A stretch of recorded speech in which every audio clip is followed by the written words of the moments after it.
This one here is about the Fiji tribute concert. Okay, that's coming up. Tens of thousands of people are expected in Waikiki this Saturday for a sold-out tribute concert honoring island reggae star Fiji. City leaders and event organizers are rolling out safety plans, warning drivers to expect major traffic headaches. Jill Kuramoto has details. Well, did you ever go to a Fiji concert, or are you a fan of reggae? I'm a fan of. I started to become more of a fan of the island reggae. Yeah, because they're actually getting like really good now. Wow. Well, look I at guess, this. 10,000 people. So I've never been to a Fiji concert. I've been to Common Kings, luckily, and it's almost like, even though they do that reggae style, Yeah. their attitude is like a rock band. Yeah. Yeah. And so live is way better. So Yeah. like if it's their Common Kings, I want to go, but not too many of the other local bands. Organizers of this weekend's tribute concert say it's more than just a show. It's a celebration of Fiji's music and his influence across the Pacific. The artist passed away in July at the age of 55. All 8,500 seats at the Waikiki Shell were snapped up in seconds, while the thousands more tickets for overflow space at Kapiolani Park vanished just as quickly. Altogether, a crowd of some 30,000 is expected at the Fiji tribute concert on Saturday night. It was overwhelming response, which was really shows why this was such an important thing to do, to honor this man, his legacy, and what he leaves behind for us today. It's been years since the Waikiki Shell has seen an event of this magnitude. But while the city says it's used to handling large events, for example, when the eddy hits the North Shore, the challenge will be managing the massive crowd that's expected in the heart of Waikiki. City leaders unveiled their game plan today, which include public parking restrictions around Kapiolani Park starting from 11 p.m. Friday night through 11 p.m. Saturday night. Off-site parking and shuttle service at nearby school campuses and at the Blaisdell. And I'm not sure, but I think the opening act is Jose Dynamite. Hey, waka waka waka. Yeah, that was for you. Actually, That's kind of an inside joke. Oh, if I could they find actually have road a closures lot. starting at 5 p.m. when the concert is scheduled to start. Wow. There aren't going to be any magical John! parking spaces Yep, to that's be your found buddy. around this park. Yep. So if you don't need to drive here, we want to encourage everyone to consider using transit. And there will be beefed up security. Kapiolani Park is an open space that presents unique challenges for safety and security.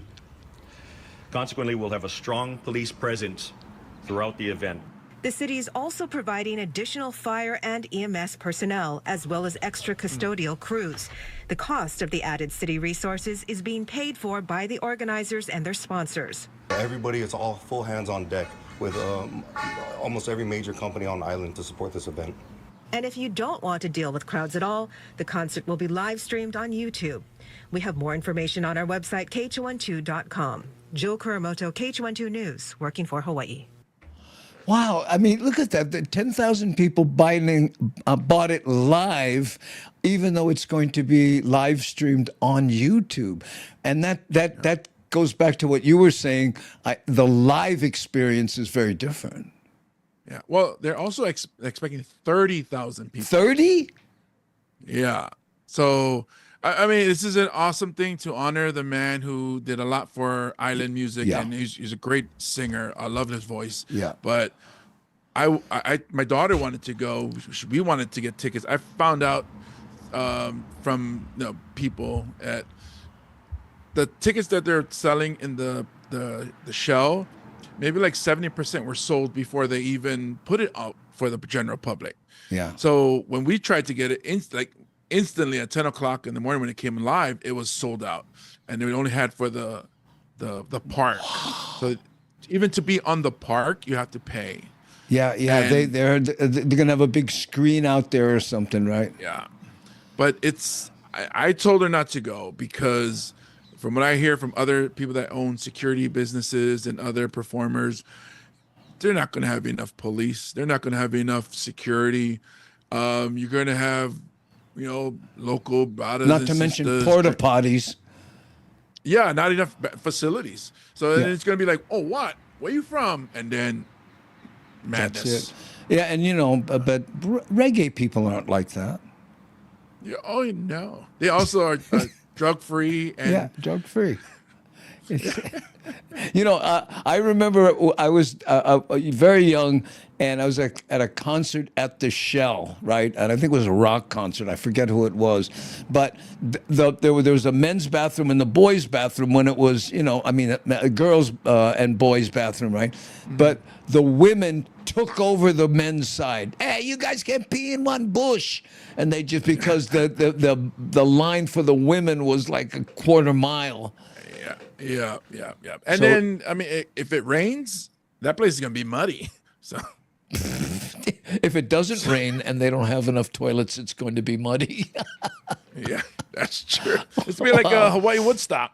Yeah, exactly. Or the park is going to get crashed. More people will show up than tickets sold. But again, I don't think it's the music, yes, but it's the experience of being in that groove.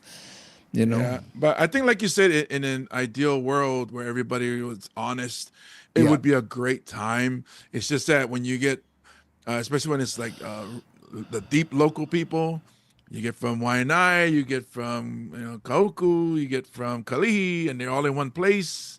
Somebody bumps into somebody, and then you sound like somebody who hangs out in the front door of nightclubs. And that's why Samoa has no walls or doors. You can just move out. You can't Everybody, crash get it. out. You're already there.